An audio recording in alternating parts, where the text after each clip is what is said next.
à la limite du hors-jeu. Avec Bagel Corner, ouvrez votre restaurant et révélez votre talent. Bonjour Guy, bienvenue. Bonjour Guy. Bonjour Cécile, bonjour Patrick. Bonjour à tous. Quand il rigole, c'est mauvais signe. Hein.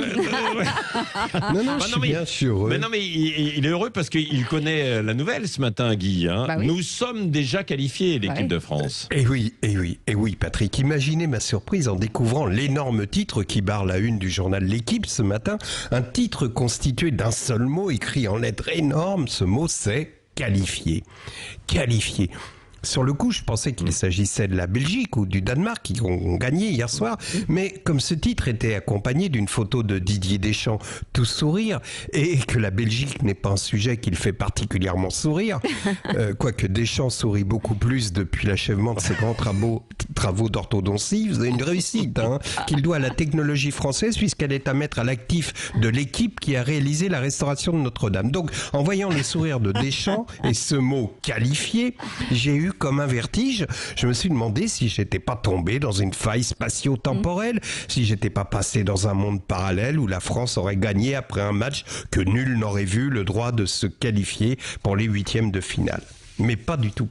Pas du tout. En réalité, rien de tout ça n'a eu lieu. Je ne suis pas dans un monde parallèle où Judith serait revenue co-animer la matinale auprès de Patrick, qui l'appellerait Edith. Non, vous êtes bien là tous les deux. Et si la France est qualifiée, elle le doit au résultat favorable des matchs d'hier soir.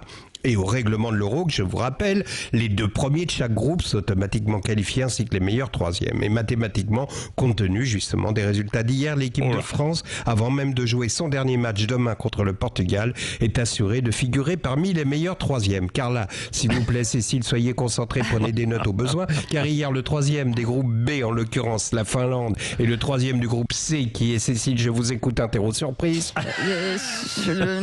L'Ukraine. Bon, l'Ukraine. L'Ukraine. Elle allait dire la Macédoine du Nord. 3 points. Or, la France en possède déjà 4. Elle est donc assurée de finir dans les meilleurs troisièmes. CQFD. En fait, si vous voulez, l'équipe de France, annoncée comme la meilleure du monde, vient de se qualifier grâce à la défaite de la Finlande. On peut dire les choses comme ça.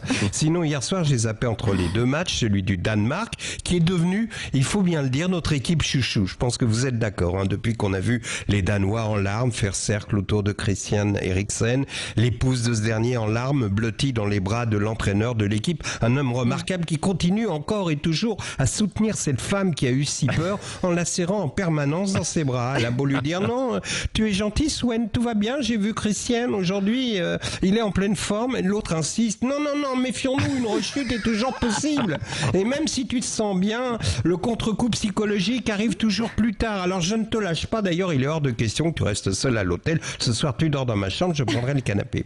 Oui, vraiment, les Danois sont formidables, ils ont battu les Russes 4-1. Les Russes qui finissent donc derniers de leur groupe.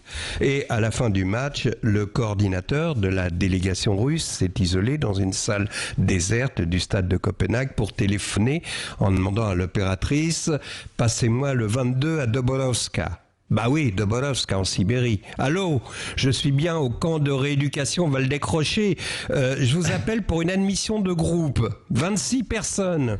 Attendez, rajoutez-moi 10 places pour le staff. Oui, je vous donne les noms pour les blouses de travail. Alors, Golovin. Alors lui, vous me le soignez tout particulièrement parce que la transition va être brutale. J'ai vu un reportage sur son magnifique appartement de Monaco avec des toiles de maître au mur. On le voit poser en Bermuda au soleil sur son immense balcon qui domine la Méditerranée, un verre d'americano à la main. Là, vous le mettez à la 23, vous savez, la chambre au sol en terre battue et au mur de chaux avec les graffitis gravés à la fourchette par les précédents locataires. Il sera pas dépaysé, il y a une lucarne avec vue sur le marais aux anguilles. Bon, pour finir... Un mot sur un joueur magnifique, le Belge De Bruyne, qui donne du bonheur à chaque fois qu'il touche le ballon. Alors à nos amis belges qui nous ont un peu voulu d'avoir gagné la Coupe du Monde, qu'ils sachent que peu importe les titres, ce qui reste dans nos mémoires, ce sont les souvenirs que laissent tous les De Bruyne que notre passion du foot a rencontrés tout au long de notre vie. Eh ouais, merci beaucoup Guy Carli.